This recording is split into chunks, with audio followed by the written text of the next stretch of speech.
Hello, everyone, and welcome to Police Off the Cuff Real Crime Stories. We're here in a rather somber occasion, but we have two of the 3-2 precinct's best who ever worked there. One retired chief of department, Louis Anamone, who was also the commanding officer of the 3-2. And I think if you asked him, and we'll ask him later, what was one of the proudest commands he ever worked at, Yeah. he would tell you it was the 3-2. And then we also have Mr. 3-2, actually, Irvin Abino, who did 32 of his 32 years on the police department, all in the 3-2. He retired as a first grade detective. And with me tonight is my co-host, straight out of Brooklyn, retired NYPD detective Phil Grimaldi. How you doing tonight, Phil? Honestly, I've been better, Bill. It's just a tough time right now for the NYPD in the city of New York, and let's get to it. Okay, folks, police off the cuff, real crime.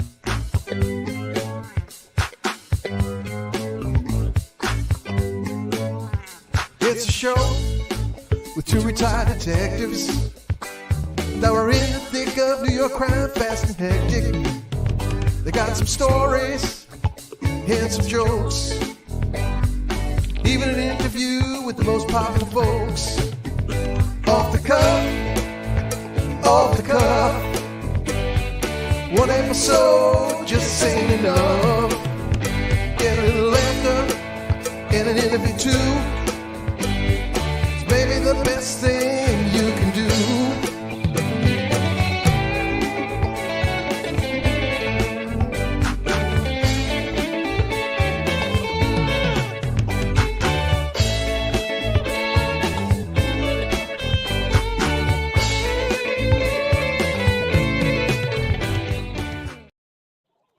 Hello, folks, and welcome back on this somber occasion. Of course, we're talking about the NYPD officer who lost his life, Police Officer Rivera, and another officer whose life is hanging by a thread right now, Police Officer Mora.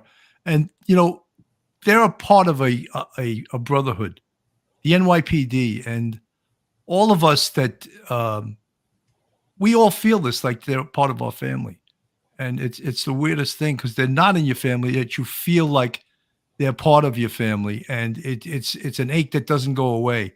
And I felt that we needed to cover this, and to cover this, I brought in two of the 3-2 precinct's best that ever worked there. Chief Louis Anamone, welcome. Could you have a few words to say about this incident, Chief? Yeah, I have a lot to say, Billy, but I don't want to steal the thunder from the Bean and Phil and yourself. Listen, it's a horror. It's a tragedy. We know that. This is dangerous work.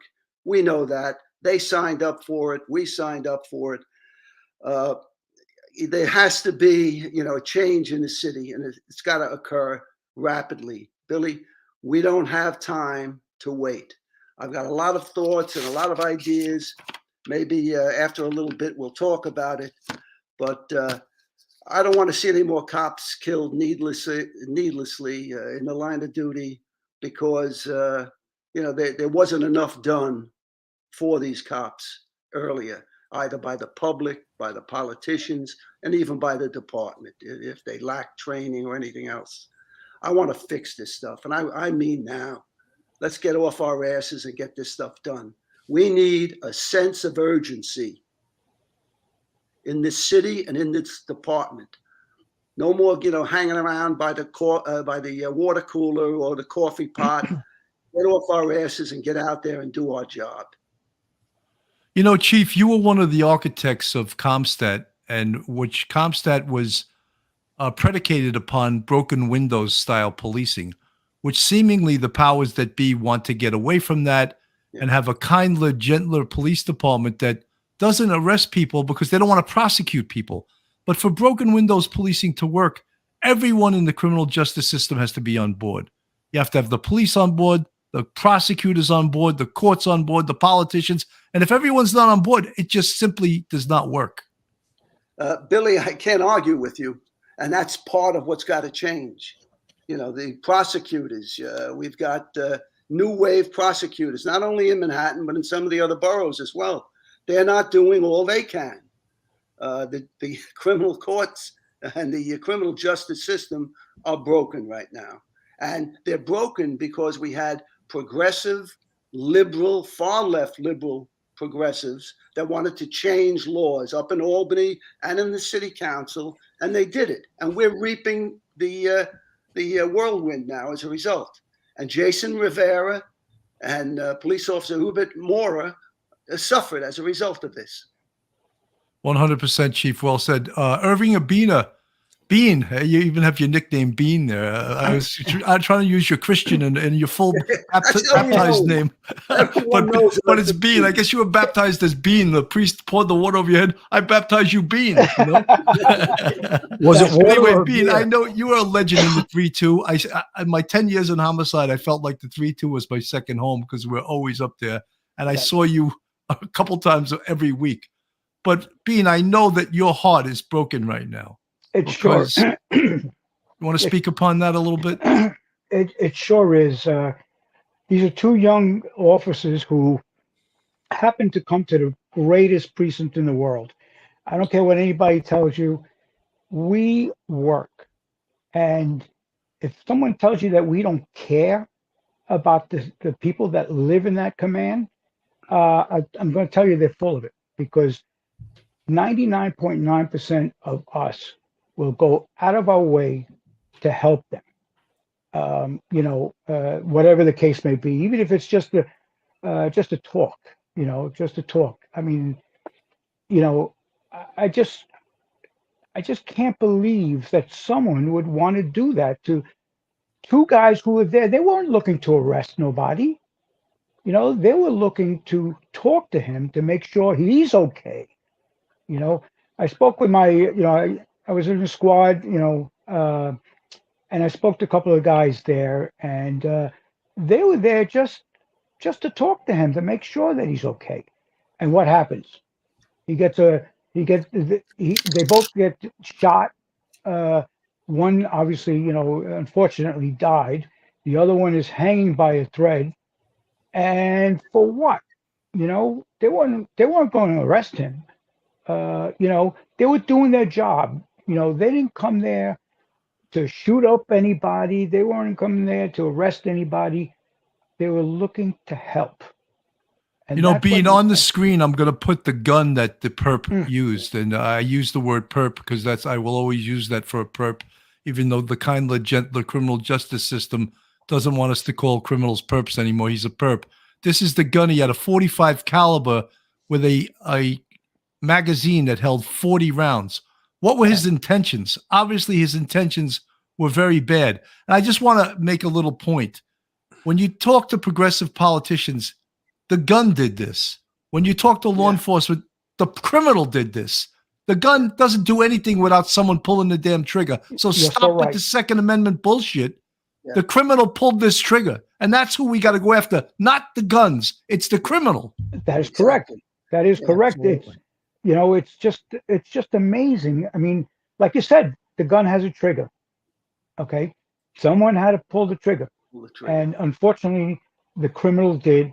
And now we have one dead young, up giving. He was up and he's always smiling. There's a YouTube tag or something like that where a local person, a civilian, just coming by, he's on a foot post or something like that, and smiling and he's being nice. He's not saying anything bad to the civilian who's videotaping him. He's got this big Kool-Aid smile, and he's there. He was one of those guys that wanted to be a cop, and unfortunately, he paid the ultimate price for being who he is. And again, young guy. I mean, these guys obviously got there before I left, because I've only been retired 4 years, and but we have a lot of guys before I left that were really, really into the job. They wanted to help.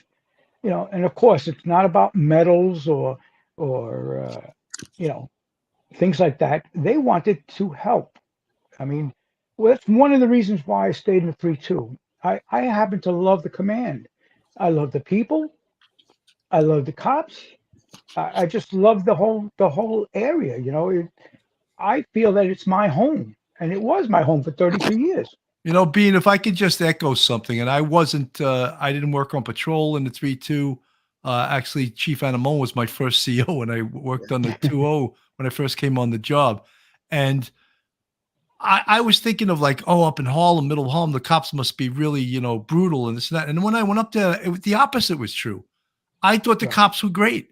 And the squad was magnificent. And something, it's like, people don't realize the human beings that work, that are police officers, and the human beings that work in detective squads. They look at the police, you hear some of them talk an occupying army and all this other nonsense. Bullshit. But something, when someone has to go through a door where someone has killed someone or someone's hurting someone, that's going to be the police, not these politicians who are weak-kneed as it is.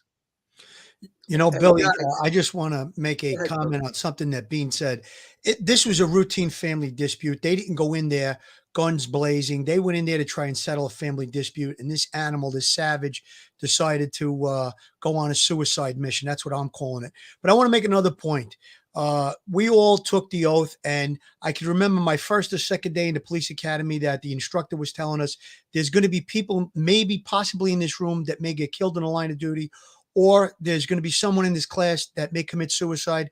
Both of those things happen within a very short time on the police department. We accept the fact that we put on a vest, we put on a badge, we put on a gun belt, and we go out there to fight crime. But what's happening now is not acceptable. It's totally unacceptable. We don't have the backing of the politicians. We don't have the backing of the district attorney's office. We don't have the backing of the criminal justice system. This has to stop. This new mayor, Adams, is talking about a federal interdiction by the feds to stop the flow of guns into New York City. Okay, good. But we need a deterrence. Deterrence is this. If you're caught with a gun, a fully loaded illegal handgun, you're going to jail for 3 years, 5 years, whatever it is. We used to have that deterrence. We used to have anti-crime that would do stop, question, and frisk and take guns off the streets and save lives in the minority communities. That's not happening anymore. They took away plainclothes anti-crime. They just about took away stop, question, and frisk. And I use stop, question, and frisk for a specific reason. It's called stop and frisk in the street, and that's not what it is. There's certain levels that have to be met before you get to the point where you can frisk someone. And we've gone through that many times on the show. The bottom line is this: we take an oath. What occupation is there in the United States that you're going to accept, other than going into the military and war, that you might get killed or you might lose a comrade? We accept that. But this is unacceptable. What's going on right now. There's been 4 police shootings in the last couple of weeks where officers were shot. We have Wilbert Mora hanging on by a thread, as we already said, and we have Officer Rivera that's going to be buried on Friday. Something has to change. Chief, you brought it up right in the beginning. I'd like to hear some of your thoughts on it. Okay, so I talked about this sense of urgency. So if the politicians, if the mayor and the police commissioner are sincere in what they're talking about, they got to move right away to twice a week CompStat meetings, not once a week. These are not the good old days during Bloomberg's administration. You've had 8 years of de Blasio, and now this administration is starting off on a rocky path. Twice a week, early in the morning, let's start talking about violent crime and what we can do about it. What are some of the other things that we can do? So that's going to be kind of a medium-term solution. We're going to get up and running with a CompStat system, right? Twice a week. We're going to start talking crime, get everybody back into the habit of doing that. And what else are you going to do? Immediately, you have a strategic response group, the SRG. What can be more strategic right now than fighting violent crime? Yes. Fighting violent criminals. This is where we should be sending them every day. I don't want to call them TPF, but this is what they should be doing every day in the hot precincts, the places where we have issues, right? So that's the uniform piece. That's an overlay over whatever you got out there in the precincts. There's no reason we can't do that tomorrow. Citywide anti-crime. We used to call it street crime. Go back to citywide anti-crime. Get them trained in a week. The best cops from all 77 precincts in the city. Put them out there in plain clothes, not in uniform and unmarked cars. Citywide anti-crime. And that's the plainclothes element. They're on patrol in civilian unmarked cars, right? They're out there, and you have the SRG in uniform bucking up the precincts as well.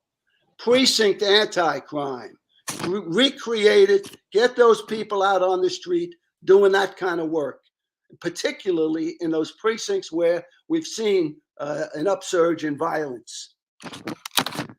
You have an ATF task force. Yeah, I know we have a commitment. We have detectives that are working there, guys. We ought to either double, triple, or quadruple the number of NYP detectives that are working in that task force. They ought to be showing up at CompStat, explaining what they've done, what their progress has been. And by the way, we ought to be doing that with every task force we're working with. If they're not working, if they're not producing, you know, we pull our people back. We need people focused on crime in New York City. Where we do need a TPF, but it's not the old patrol TPF, is the train patrol force. You need cops in the subway riding those trains, and their partner should be a canine. We don't need 2 and 3 and 4 and 5 guys at a time. I need a cop with a dog on the platforms, on the trains. This is not hard to do. It's been done in the past. Let's get that stuff rolling. What else can we do? Chief, can I just stop you for 1 second? Yeah. You're preaching to the choir, and every one of your ideas I love. However, we need the backing of the politicians. We need the backing of the rest of the criminal justice system. We need the backing of the community. Look, a simple thing like making jumping the turnstile a civil matter instead of a misdemeanor, that's destroyed people. I think that enabled the subway to have a double-digit increase in Billy, crime. I don't want you to interpret what I'm saying as being an idea that I support, the politicians and what they're doing. But my take on this is we are the police. If the rest of the system isn't working, that's their issue. We should be doing our job, and we should have leadership, right? There you go. That was Captain Chief. Yeah. I love to say it. That was Captain Terrence Tunnick's favorite expression. Don't ever forget we are the police. Yeah. So I love to put that on the screen. We've got to do our issue, and we have to do our job. And then, Billy, when the courts or the DAs aren't prosecuting, we need leadership that brings this out. That's got to be the 5 o'clock, 6 o'clock, and 10 o'clock news the next day. This is happening every day in every borough in the city. Our department has got to fight back. They've got to push back on this. And you do it not by waiting for them to fix all their. We've got to be on the forefront. We're the tip of the spear for protection for the city, for law enforcement. We are the tip of the spear. Let the rest of these people behind us get their stuff in order. And by us doing our job and showing where the flaws are in this system, you're going to create heat on the people who are responsible for these, whether it's DAs, judges, legal aid, parole, probate. We have stories every day that should be publicized about things that are going wrong in this city. And we need our leadership to be speaking this. They got to speak truth to power, whether it's the mayor, the governor, city council. It's got to be said. It's got to be done. Any chance we could get you back, Chief, on the job? Because listen, I'd love for you to institute some of those policies. Listen, today's day and age, Billy, it's ironic. I find it ironic. You lock a guy up for a gun or a shoplifting bean where he pushes against the security guard or something, what we would have called a robbery back in the day. Yep. They're not prosecuting either of these cases. Oh, he's 17 or he's 18, let him go. And yet, so they're running wild in the streets even after they've been arrested. And our cops are wearing body cameras. Is this ironic? Yeah. The bad guys are running loose, unfettered, unsupervised, but the cops are wearing cameras. I can't stomach the idea that there's an insidious belief behind that, making the cops wear cameras. And this is no time for it. So if I were back there, Phil, tomorrow, I'd be pushing out all the good videos.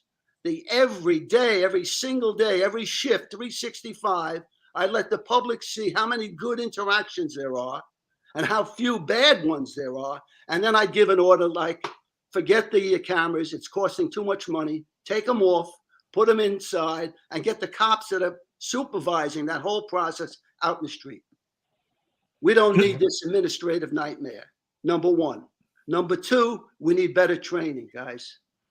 You know, Chief, I wanted to get to that because I read your article on LinkedIn, and you correctly recommended more training. And look, cops love training, and training is a good thing. However, when I hear politicians talk about training, I think they're full of shit because guess what? It costs money. And guess what? They don't want to pay for it. Guess what? When they defund the police, that's the number one thing that goes, training. First thing. Yeah. True. Yeah. True. So true. If they want to save money, here's how we'll save money. Get rid of all this politically correct training. The hours, the thousands of hours that are wasted training cops not to call somebody the N-word. We need a course in that, right? We actually need a course to tell somebody that. Waste of time. 2022, we don't need to be told that. You're right, Yeah. Chief. We Thanks. know Thank you. about that. And we'll save that money and we'll use it. I think you're referring to implicit bias training. All of it, Yeah. Billy. Implicit bias. I don't know what else they've got out there, but we're wasting time, valuable training time, and it's not being used on tactical skills, No. on street survival skills, on interview techniques, what questions to ask, what do you have to be aware of on a domestic dispute, what should you be doing, how do you, when you see a kill zone, 30-foot narrow beam, these hallways up in the Oh hallway, yeah, all railroad 30 feet apartments. long. It's narrow. One guy can barely fit through these things. And That's true. if someone's in the back bedroom, were they ever taught, cover and challenge that guy to come out? Let him enter the killing zone. Yes. Not the cops. I don't know what they learned, what they knew, what they didn't know. But 2 months on the street, and Well, I'll tell you. I'll tell you what. We've lost a generation. Guys like Bean, guys like Phil, Billy, guys like yourself. A generation of cops with knowledge, with street experience that can pass that stuff on. I don't know that anyone's getting, the value that's locked in your brains right now. No. And I'm a big, it depends on what kind of training, but I'm a big tactical training. I was taking my own courses that I paid out of my pocket for shooting courses, tactical entry. I went to a bunch of the hider courses, and these are the things that I'm saying to myself, why doesn't my police department take care of it? Yeah. I mean, I went to one tactical course. It was 2 weeks at Camp Smith. The job only gave me 5,000 rounds. Okay, that took 5,000. How come you're not teaching that? You have this. I'm being taught by guys from parole.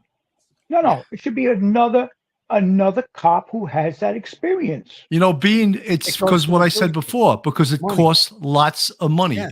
And they will say when something goes wrong, they'll say, cops need training. We say, well, we could use $10 million for this training. Oh, geez, you don't need it that badly. Yeah, exactly. Well, they cut $1 billion from the budget under de Blasio based on the defund the police nonsense that went on recently. And Billy said it. The first thing they're going to do, they're going to cut training. And then if you have to give rounds of ammunition to every officer to go to a tactical training, it's money. And it's not going to be there. And Chief, you hit it right. These are the things that would probably may have saved the lives of this Officer Rivera and this Officer Mora, who's gravely ill. I mean, that's a kill zone. You described it very well, Chief. It's a kill zone, and it would have also helped had his mother told them that he had a firearm. I'm reading stories that supposedly she knew he had several guns in that room, so that would have helped as well. I mean, it's just it's I don't want a Monday morning quarterback, but. It's just disgusting, the whole thing. Yeah, Philly. Unfortunately, we have to, take a good hard look at this case and every other case. There are, car stops that don't work out so well. maybe it doesn't result in a cop getting killed, but tactically they have to know how to handle car stops, felony car stops, suspicious car stops, routine car stops. Right. They've Yeah. got to be thinking tactically. The job has got so much time, 6 months, 7 months in the academy. I can't believe everyone doesn't come out, equipped. Chief, where I worked and my whole career, no car stop was ever routine because Yeah. you don't know who's in that car. You don't know what they're wanted for. And Sure. obviously, if you know the car's stolen ahead of time or if it's a felony warrant, you're a little bit more on guard. But we can't let our guard down. This is how people get hurt. This is how officers get killed. And, it's really we saw a shooting recently where 2 police officers, and I don't want a Monday morning quarterback, but I'm going to point it out and maybe I'll take a little heat for it. But they approached a man with a gun call. He fit the description perfectly. They approached him. They were within an arm's length of the guy, and neither one of the officers had their firearms out. He pulled out a gun and started shooting. I mean, that's only about a month ago. Yeah. And listen, I don't want to knock the officers, but Chief Anamone and Bean are making a great point that tactically you're placing yourself at a tremendous disadvantage if you're going to approach on a call, a 1010, a man with a gun, and the guy fits the description to the T. Somebody called up on him. He's got his hand in his pocket. And you don't even have your firearm out. I think that maybe there's some need for training there. Yeah. Well, Guys, I just want to put Pat Lynch was really upset at the press conference. I just want to play a little bit of what he had to say. As we ran into this hospital today, you don't know what to expect. And there were hundreds of police officers running down the street, dropping their cars on the corner, running to this hospital. They were running to this hospital because they just carried 2 brothers out of a hallway into this hospital to try to save their lives. Hundreds and hundreds of police officers are standing here today because their hearts tell them they have to be here because they feel like they're alone. We got to end that here today. Our hearts are broken. We're in shock. Our knees are buckling. And we're angry because we've been here before. We're angry because we saw it coming. We're angry because we said it was going to happen and it happened again. So tonight, these police officers aren't going to sleep. They're going to be out in the street. They're going to do what they need to do. The ones that go home are going to put their heads on their pillow and they're not going to sleep. And they're going to cry. Well, it's time the city cried with us, and we know they are.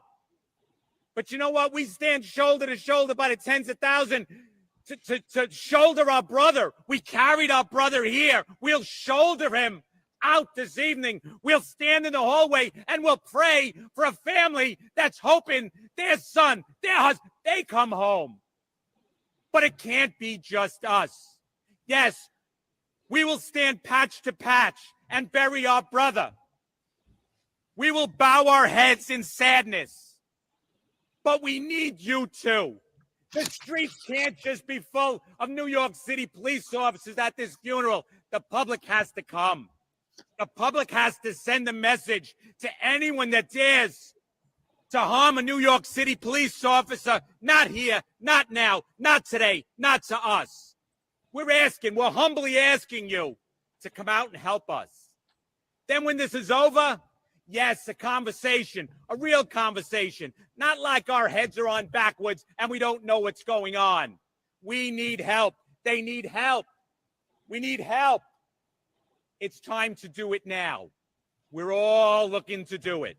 Give us that help so we can help stop babies from being shot, stop the violence. The guns that are coming in, well, help us take them out of their belts so they never dare pull it again.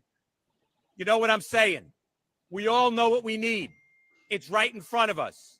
So now we're going to unite.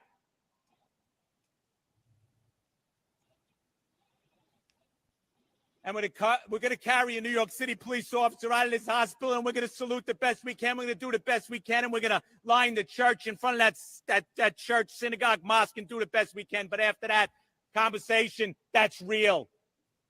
Laws that are real. Support that's real, not press conferences. Let's get voting and give us what we need. I think that was one of the most powerful speeches I've heard Patty Lynch ever do. And you could see he was upset. And, you could see he spoke what we spoke. Take the guns out of their gun belts, not on the iron highway up 95 that a lot of the progressives want to talk about. It's too late. You know what I mean? The guns are here. They have to be taken away by the police. We can't depend on politicians. And it's all nonsense what they say. Chief, you were on our show, I think it was over 2 years ago. It was. And that was when a cop had water poured on him. Water. And it was Oh. outrageous. And the disrespect we saw has been multiplied. And the 8 years de Blasio was mayor, he surrendered all the gains that we got when we worked our asses off. I stood in front of you at Comstat, got slapped around, and we surrendered all those gains in 8 years. It's a sin. You know, it really is. It's a mortal sin, because you all know, and I know people personally, and people we didn't know, but we knew of, who were hurt, who were shot, who were stabbed, who were killed, trying to make this city the safe place that it became. And to have all that just pissed away, it's a mortal sin. It's terrible. That's why we've got to just stop complaining and just start doing things. So a lot of what I'm saying, Billy, I'm hoping that maybe someone will see it that works for either the mayor or the new police commissioner and whisper in his or her ear, hey, you know, here's an idea. Why don't we send the rookies out of the academy to NSU? Why don't we let them walk the streets and learn to talk to people and figure out how they and have good sergeants handpicked and good lieutenants handpicked working with them. Again, backing up whatever's going on in the precincts as far as that goes. Take a good hard look at specialized units. Everybody should be contributing something to this fight. You know, Chief, they talk about precision policing. Yeah. And that's another thing where, look, we have a lot more technology now than we ever had. Shot spotter. We have facial recognition. There's cameras all over the place. And precision policing is something that can be very effective. However, when people fight us every step of the way, oh, that's discriminatory against certain populations. Yeah, it's discriminatory against people that are committing crimes, you know? So Billy, I'll say it again. Leadership. The leadership of the police department has to stand up and be heard. And every day, if there's an issue tomorrow, someone down there at 1PP has got to take the bull by the horns and speak up. You can't let it go. You can't just sit back and point the fingers at, at the mayor, at the city council, at Albany, at the governor. We've got to do our job, and that's leadership's responsibility. I have to agree with you, Chief, on that. I have to agree with you, Chief, because right now, what bail reform did, and I only found this out recently. I have a friend of mine who's a Supreme Court judge, and I talked to him about it. The judges can know that a person that's in front of them, whatever the charge is, there's no bail because of the charge. The judge does not have the right to say, well, this person could be a threat to the community. They have to go by the bail reform laws and let that person free. Now, you were talking about handguns. We should be out there arresting them. And if they don't charge them or they let them out, we just keep doing it. You're 100% right, Chief. And then go on the 5 o'clock news, the 6 o'clock news, the 11 o'clock news and say, hey, we're doing our part. They're not doing their part. Exactly. Put the pressure on them. Throw it right back to them. I really like that idea, Chief. I think that's a great idea. Let me take you back to 1994, Billy and Phil and Bean. So early on in 94, so we'd start in Comstat, and we're putting pressure on narcotics and patrol and every specialized unit. Start looking, at the hot spots, identifying people, collaring them. And somebody in the mayor's office of criminal justice said, there's no more room in the jails. Rikers Island is full. They can't handle anymore. They actually wanted us to stop doing our job, so that the back end of the dog, the tail, was going to wag, the head of the pit bull, who's us. So Bratton, Timoney, Maple, this was really Maple's idea. He said, we can't do this, Commissioner. Let them fix their end. Tell them to build more jails. Well, they don't know where, they don't know how. That's where the idea of that floating jail came up. That was Maple. Put them in the river. And they did. And they Yeah. did, and we kept doing our job. Let them fix their issues. Well, we can't give it up, Phil. Even if they don't prosecute it, it's a bad gun off the street. Right. Right? Absolutely. And once you test it at ballistics, you may end up linking it to something worse, right? And if it's So- off the street, it can hurt somebody. Like, Exactly. and it affects the minority community specifically. We've Yeah. gone through that many times on the show. These guns that are being taken off the street in these areas are saving lives. Nobody wants to talk about that. They never want to talk about the victim. That's what we should be talking about, the victims a little more. Yeah. These politicians, all they want to worry about is, oh, the cops did this and the cops did that. No, but let's look at the big picture. We had a 11-month-old baby shot in the face recently In the while face, some guy yeah. was playing cowboys the Wild West up in Harlem. And come on, what's going on here? Well, I also think that it's the community that has to start backing us up. Yes. Listen, you need help. Who do you call? It's not Ghostbusters, it's us, and we're there to help. But, oh, he was harassing my son. He arrested my son. I didn't want that to happen. Well, guess what? He committed a crime. He's got to, he's got to be punished, whatever the case may be. And I also think it's these corporations who are giving money to all these, I don't know if I should say it, but terrorist groups. You got the Black Lives Matter, you got all these other different things. They're giving them money and money and money to what? It's hurting. But, like, it's great to see the community come to the precinct, give food, the flowers, like Billy just put up on the screen. It's great. But you know what? In 5 days, they're gonna forget about us. Yes. They're gonna forget Bean, about I just want to say something. 672 East Galaxy, thank you for the $20 super chat. Thank you guys for your passion and wisdom. I met you last year at Bordeaux with my son, who is now in the academy. God bless your son. He was a great kid. Can you post a link where we can donate to the families of Pio Rivera and Pio Mora?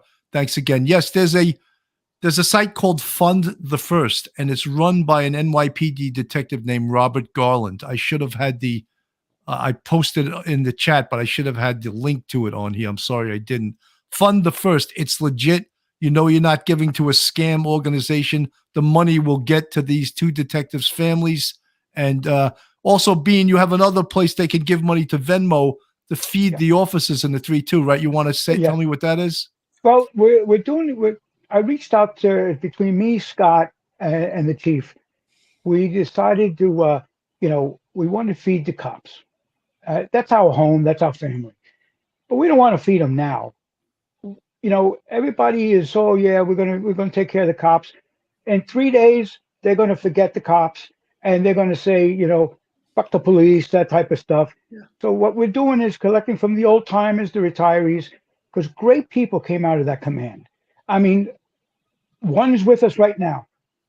Chief of department came from the 3-2. Yeah. Okay. You have Vinnie Coogan. You have even right now Joe Kenny, Chief Kenny. We have dozens of people that came from the precinct. But anyway, so what we're going to do is, obviously you've seen the wall. That's the first thing that you see when you walk into the command. All the police officers who were shot and killed, murdered. Okay. And now we're going to have to build another slot. So this money will be used, obviously, to feed. There you go. That's exactly right.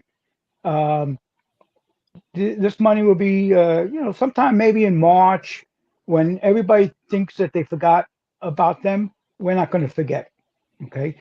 And besides that, the money then whatever's left over, we're going to donate it to the club so they can build that wall and, remember our fallen comrades. And if there's money left over for that, then we're going to give it to the Widows and Orphan Fund. Obviously, I believe Rivera is the one that has the wife. Yeah. So she'll be taken care of. But what about the other one? More, he wasn't married. So what about taking care of his family? I mean, don't get me wrong. The Widows and Orphans will definitely take care of them, the organization. But we want to send out, hopefully we collect enough where we can take care of the wall, and then we can, take care of some of the families, see what happens. Being, what And, is where can they go donate? Or you said Venmo, but what specifically? Yeah, Venmo, Quack 32 Precinct. Okay, let me put that. That's correct, right, Chief? It's Quack 32 PCT. Right. Precinct abbreviation. And what we knew is one of the guys, he started it, and he's a retired sergeant.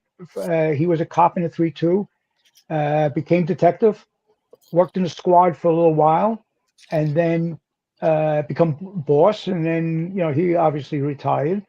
So we need everybody who is going to give money on the narrative. Just put down contribution to the 3-2 precinct. This way he doesn't get hit with any taxes. All right, Bean, I just want to say that out loud. Folks, you go on Venmo and you put in Quack 32 PCT. And I'm gonna give as soon as I get off the air. I couldn't find it before. I was trying to get on before, and I'm gonna donate when I go to. Folks in the chat, this is Police Off the Cuff, real crime stories, and we're trying to be the voice of law enforcement. We do real crime shows, but we also talk about great members of the NYPD, and we memorialize their career. But when situations like this happen, I like nothing better than to try to be the voice of law enforcement, very humbly to be the voice of law enforcement with some of my compadres here that I've reached back. I reached all the way out to Singer Island in Florida to grab the guy in the upper right, and Bean on the lower right, 3-2 legends from the 3-2 precinct. And folks, this is a real brotherhood. And I can tell you, Chief, I just want to play a little bit of the cop. His name is Sumit Sulan, and he's the cop who shot the perp in this. And after we watch a little bit of it, I just wanted you to talk about, it's not an easy thing to deal with. And even though he's a hero in the eyes of everyone on the police department, he still has to live with this. He's a rookie with not even a year on the job. So let's watch a little bit of this. Hang on one second, guys. I'm going to share the screen. You think this is easy? I know I make it look easy, but it's not that. It's not that easy, You do make it look easy, but I know it's not. Well, I don't know how easy it is. That's so easy. Who took down the alleged gunman. 27-year-old rookie officer Sumit Sulan shot LaShawn McNeil after police say McNeil opened fire on the other two officers. Sulan has been on the force for 8 months. Just 3 weeks ago, he was commended for confiscating an illegal gun. The mayor's new action comes after the murder of 22-year-old NYPD officer Jason Rivera. He was killed while responding to a domestic violence call in Harlem Friday night. His partner, Wilbert Mora, was also shot in the head and is now fighting for his life. This here's another live look at the memorial set up at the 32nd Precinct House near the scene of the shooting. Eyewitness News reporter Lauren Glassberg is in Kips Bay with the latest on Officer Mora's condition. All right, Chief, I just want to make one comment before that. Duty Ron, thank you for the $50 super chat. Duty Ron says, Chief, I was there when you led the charge on the Grand Concourse when the killers of my fellow squad member, P.O. Kevin Gillespie, was shot and killed in 1996. You were a great leader, and I thank you. Retired NYPD Detective Ron Liciotti, Shield 4503. Yeah, another sad night, guys. What a tragedy that was. God, a young cop, a young Marine vet, shot down with his gun in his holster, guys, on a car stop. Chief, I just want to get back to what my Chief, I just want to get back to my original thing I was going to ask you. Yeah. As a commanding officer of a precinct, what do you do for the mental health of all your cops in the 3-2 precinct that lost a comrade and had a second comrade mortally wounded? He's critical condition, wounded in the hospital. And then the third officer who shoots and kills the perp. How do you deal with the mental health of your precinct? How do you do that? What kind of leadership do you need to have to do that? I'll tell you, when I was chief, I asked 6 or 7 fairly senior executives in the PD who had been in command of a unit or a precinct where one of their cops was killed, to sit down, brainstorm the issues for what kind of information we can get out to the other precinct commanders. And they did that. And a lot of it, Bill, is, it's not a secret. You've got to be interested. You've got to show them that you care. You got to have time to speak to them. And I mean all of them. Your lieutenants have to speak to them. Your sergeants have to speak to them. You've got to speak to them. And you've all got to be there for each other. It's a group approach. Sometimes you're going to find survivor guilt. Hey, I lived, they died, he died, I lived. You got to be aware of that. You got to offer them and talk the talk. And if somebody needs help, you've got to be able to provide it to them. You got to send them to the right place, whether it's privately or within the department, anonymously or not. You got to look out for them. And you'll see signs. Guys turn to alcohol. Guys start not showing up for tours of duty, or they're late. It could very well be that they're still going through some PTSD. We didn't have the term back then. Right. But when I was a sergeant in the 3-2, I was there 2 weeks when Ralph Stancy was shot and killed across the street from Harlem Hospital in the Capri Bar, 136th and Lenox. 2 years later, Bruce Anderson, 2 blocks away on Lenox Avenue on 137th Street, was killed when 2 radio cars collided on responding to a 1013 put over the air by a radio car team who were being ambushed up on 8th Avenue and 153rd Street. So, back then it was, stiff upper lip. Nobody was offering any help. Nobody was talking to anyone. Chief, I got to make a comment about that, because October 2nd, 1986, I was in anti-crime. My partner and I, we were also with another police officer.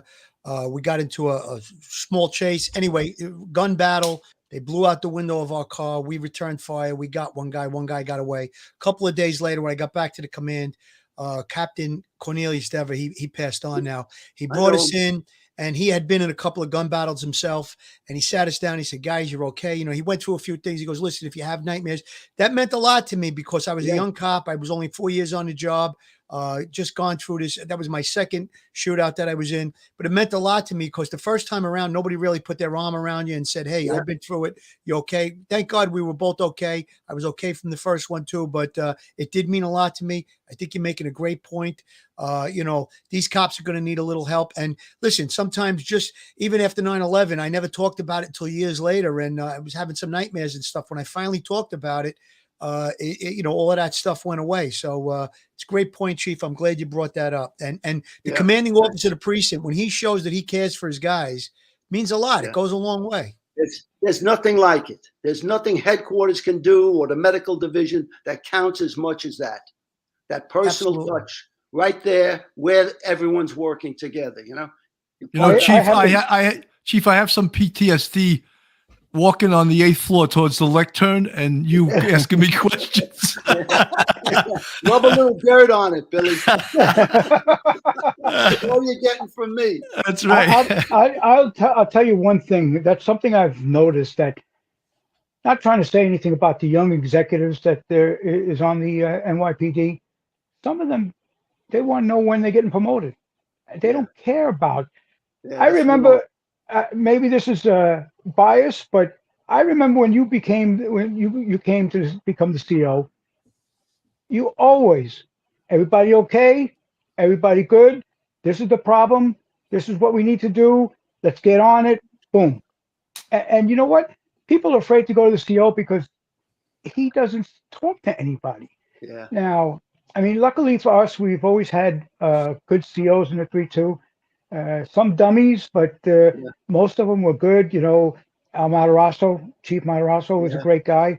Coogan, Vinnie Coogan, McBride, Kevin McBride. We've had some really good CEOs, and and that's why from the beginning, this is a big family affair. When I was in the academy, they told me you'll never have the the closeness you have to these guys. And you know what? It's true. These are my family now. I have one brother that died, Friday, and then I have another Oh, brother yeah. who knows what's going to happen to him, you know. And I've been out of that command for 4 years, and it still hurts because that's my family.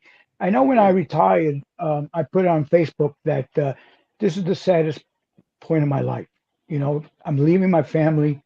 Um, I worked so hard. I spent almost two careers in the 3-2, but I wouldn't have it any other way. Yeah. Wouldn't It's a have it good any place way. to work. Hey guys, just for the record, when Bean was there and I came in as the CEO, so I was there 2.5 years. Al Matarazzo was there 2.5 years. 5 years, starting in '86, the height of the crack epidemic, the height of the crack wars uptown in the 3-2. For those 5 years, we didn't have a 3-2 cop, despite making gun arrests every day, every night, responding to gun runs, etc. We didn't have a 3-2 cop fire a shot at a human being over 5 years up there. So Right. when people talk about how bad we are, I mean, I salute their courage, their humanity, their respect for human life. And it's something that's done, throughout the city, every precinct. But that was one hell of a record during very, very tough times. And I Yep. note the flowers and the tribute in front of the precinct and the other photo, Bill. They're tied to, I'm not sure you know it, the 2 trees that were planted when Piagentini and Jones were assassinated in 1971. So you've got 2 trees planted there. Now you have a memorial growing. That might be something else for us to do, Bean. Planting another tree. That's a good idea, Chief. I like that. It's funny because when I walked into the precinct the first time, and I'm like, what did I get myself into? Yeah. And I saw the plaques on the wall. I saw, went outside, saw the plaques on the trees. But it is the best precinct in the world because everybody's tight. You ran a good ship, everything was good. And you're right. We had murders, 80, 90, 100, and we're not even a square mile. Yeah. But we didn't shoot nobody. We got shot at a lot of times. Yeah. But, we didn't shoot anybody. Everybody that was arrested, and they did time. It's ridiculous what's going on these days. It's sickening. Even Father Lucas and Reverend Calvin Butts had to, acknowledge that we were doing one heck of a job. They wouldn't say hell. That's great. Chief, Lieutenant Peter Pranzo, another 3-2 3-2 legend, Harlem Raiders. Thank you for the $20, Lieutenant Pete. I remember. Chief Adamono was one of the most highly respected members of the service who ever worked in the 3-2 precinct. Thanks, Lieutenant Pete, for all of your support here, and your wife Richella. They're at every episode of Police Off the Cuff, and thanks for being here tonight. And Pete is one hell of an author. I love his books, and he was one hell of a cop. He's the best. He was a street crime lieutenant too. I was there when he was there. CR Patrick, Generation X, thank you for the $10 super sticker. All you folks that are in the chat, this is the NYPD. This is what you're seeing. This is the face of the NYPD. These 3-2 heroes. Louis Anamono became the chief of the department, worked in the 3-2, was a street cop his whole career. He wasn't some little bucket boy from the police academy who studied for 3 tests. He was on the street. He took those tests while he was on the street. He put that veal parmesan hero aside and he opened up the patrol guide, So, and then we got Bean, and he was baptized as Bean. So he was another 3-2 legend. 3-2, a great, great precinct. These guys made it a great community. These guys made it a safer community. And it was always one of the busiest commands, not just in Manhattan North, in the city. Let me tell you a little bit about Bean. So he worked for years in patrol in the 3-2. He knew his sector. He knew the bad guys. He knew the good guys. He knew who to help, who needed help. And then, as a reward, he got promoted to detective, and he served in the 3-2 squad. That's the kind of knowledge and respect that he built among the people, not only in the precinct, but downtown. They allowed him to stay in the 3-2, working for that community. The best decision that was ever made. Thank That's you very great. much. Thank you very The much. only bad thing he did, Chief, was that he used to pick up suitcases full of White Castle burgers. And that was the worst thing for your diet. And cigars. Yeah. Yeah, the cigars. But I have to say one thing, Chief Matarazzo, every time that we had a shooting up in the squad, he came up to visit because just like Chief Anamone, he was a hands-on guy. Yeah. You know, he wanted to see. He didn't bother us. Didn't bother us. And he was chief of Manhattan detectives. Yeah. And all he, you know, when, you know, it's 11, 12 o'clock, I opened up my union stipend and said, all right, guys, what are we getting to eat? And well, it's too late to get any kind of food. So let's go get White Castles. And Chief Matt, yeah, let's go. I said, don't worry about it. We got to, it's on the DEA. But I'll tell you one thing, though, Chief. Leaders like you made us working guys appreciate our job. And, you know, you've always been a gentleman. And we wanted, you know, we worked for you. And I know you did. And you worked for us. Yeah, If there was a problem, you would step in. Dean, I had your back. Yes. That's it. I had your back. And you Well, knew it. And the guys and gals there knew it. Yes, and you know it's funny you said that.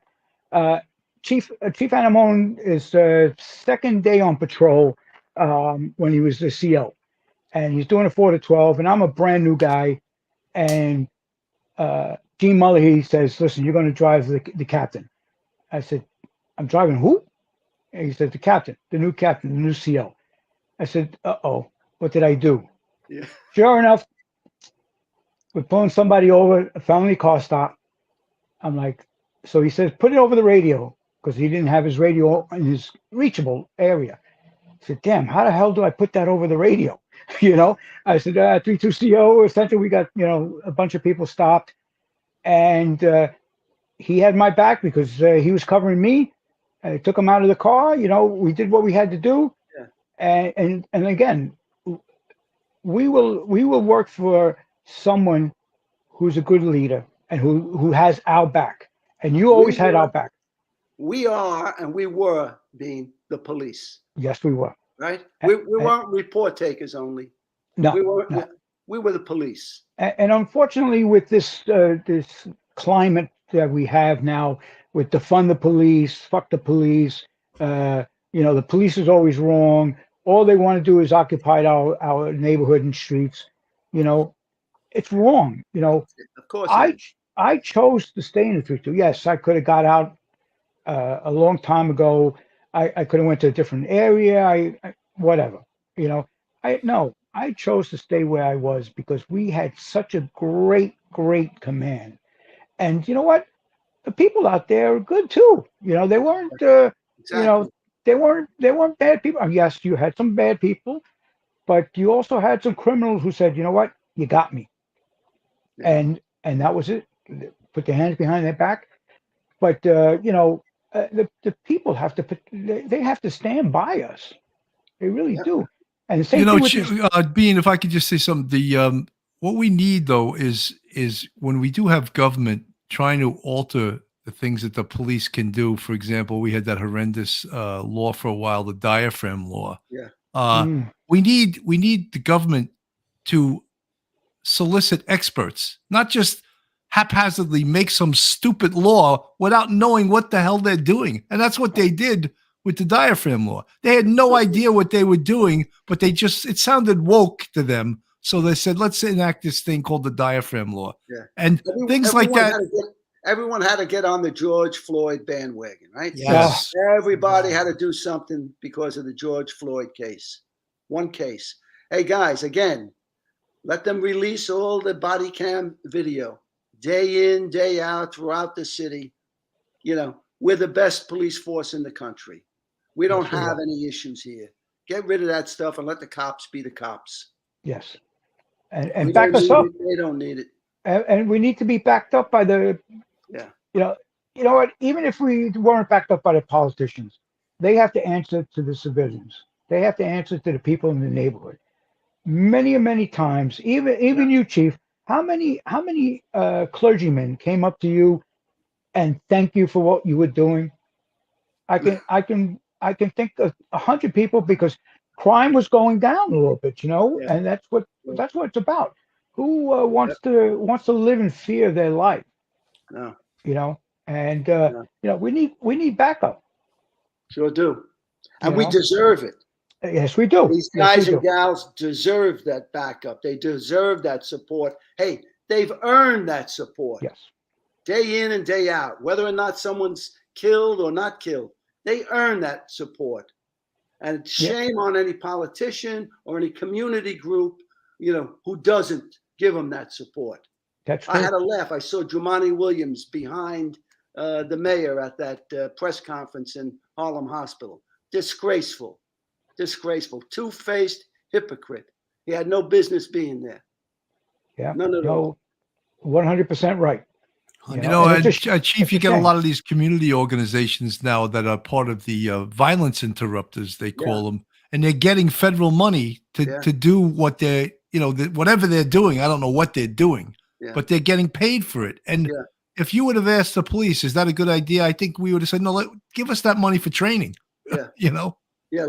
Let's do some tactical training and save some lives. There you go. Down the road. Absolutely. Right. We don't need the violence interrupters. The ability to be confident in how they handle themselves and what to be aware of. Again, situational awareness, tactical skills, street survival skills.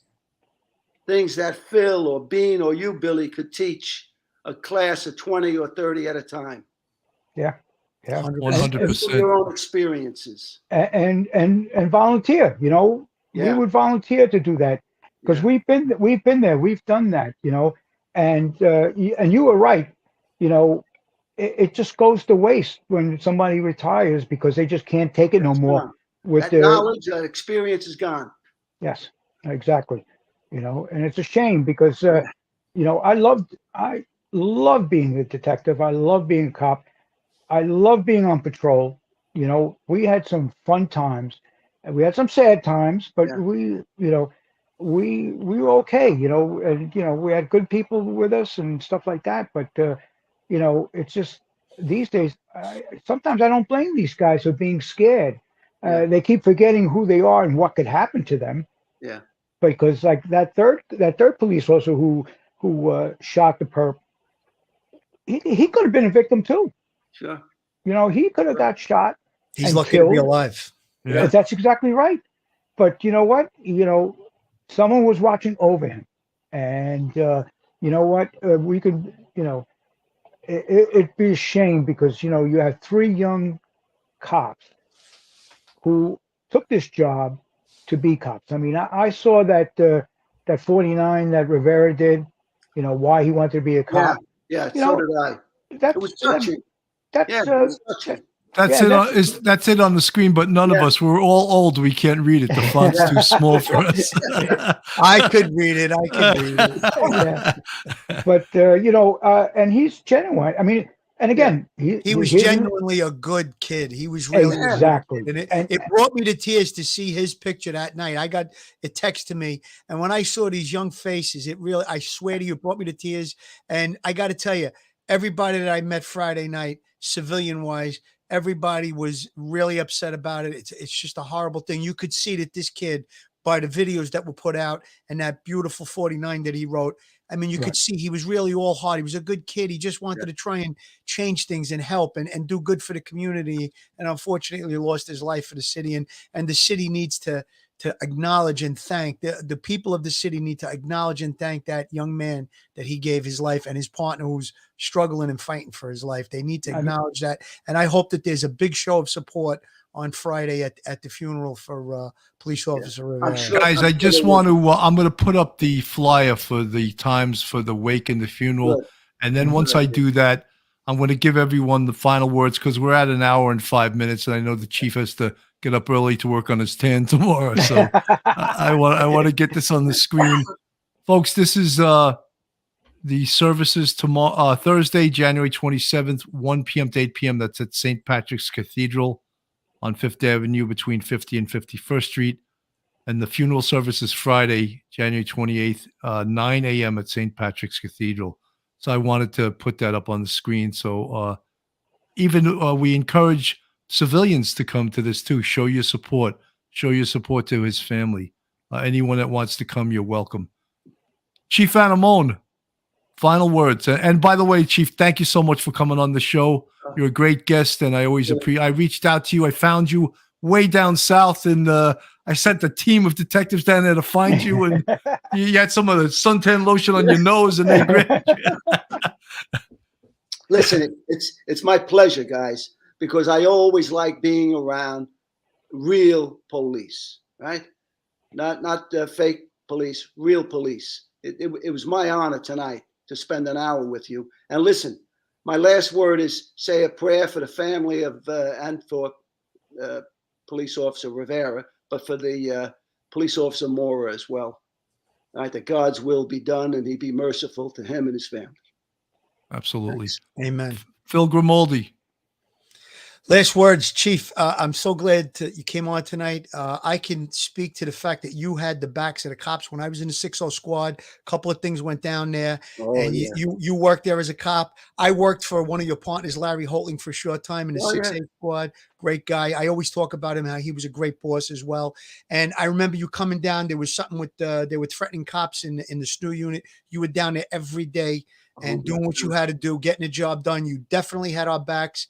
Bean, it was great to meet you. I know that your heart's broken over it, just as all of ours are broken about these cops from the 3-2. But it was just great to meet you tonight, and I really got a different understanding. I didn't know much about Manhattan North. I didn't know much about the 3-2 till this happened, but I got a pretty much of an education on it. I want to thank you again for coming on. And again, I want to echo the word to Chief Anamone. Prayers for the Rivera family, prayers for the Mora family, and let's hope that Officer Mora can pull through and just, the city needs to wake up. And I think this may wake them up. But I like what the chief said, that we got to get out there and do our jobs. And if they don't do theirs, it's on them. Yeah, exactly. Bean, final words. Well, I'm brokenhearted for what happened to these cops. It's a dirty shame, and I also want to, give a prayer for those two, but I also give a prayer to the third cop who is going to be living with a big burden. And I'm glad that he was there. The way I understood it was he was on a foot post getting warm, so they took him in the car and he decided to get up and be a cop.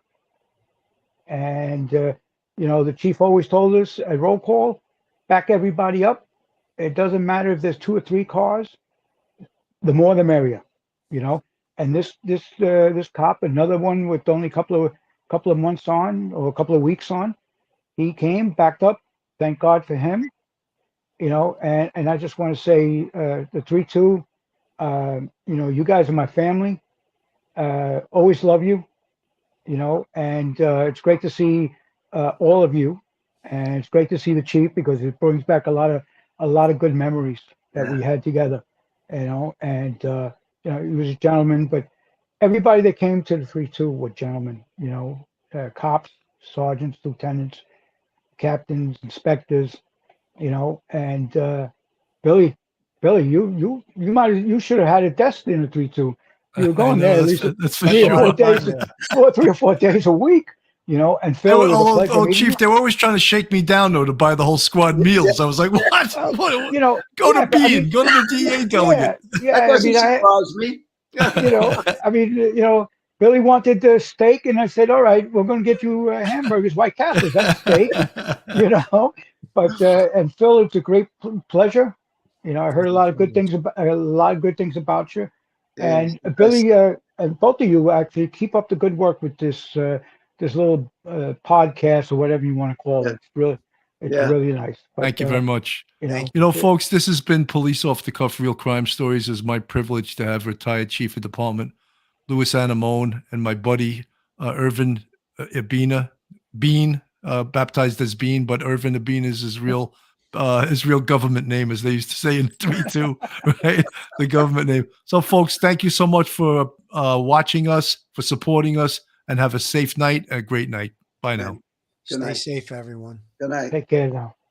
One episode just ain't enough.